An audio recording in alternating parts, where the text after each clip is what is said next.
Paskong Pasko na nga, kaya naman tunghayan naman natin ang Christmas tree lighting ng isang tanyag na hotel dito sa Metro Manila. Dito yan sa Special Feature.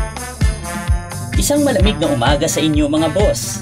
Ilang araw na lang at talagang malapit na ang Pasko.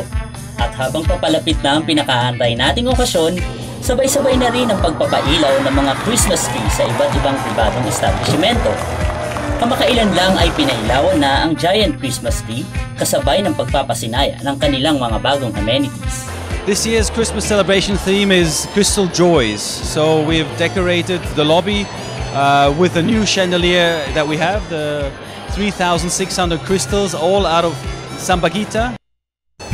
And basically with that also our tree today, which is full of crystals and all the parameters full of crystals.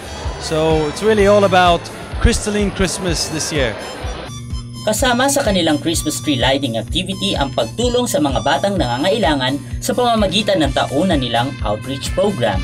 It's part of our Embrace project, and these are all kids that need support from schooling. So we embrace the school Isla de Cocomo, and we've helped them with books, we helped them with vaccination, and so we've been supporting them for a long period of time and will continue to do so.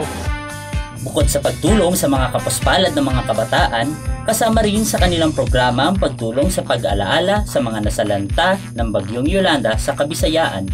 We have the project Tree of Hope, and we will give all the funds to the Yolanda victims, and it's part of our rehabilitation project. Inaanyayahan din ang lahat na makiisa at tumulong sa kanilang mga gaganaping aktibidad. We'd love to welcome you during the festive season to enjoy all our new facilities, and Merry Christmas and a Happy New Year. Nagniningning, makulay at talaga nga namang nakakamangha ang ganda ng palamuti ng Christmas tree. Isang simbolo ng kagandahang loob at pag-asa ng mga Pilipino. Andrew Magnaye para sa Good Morning Boss.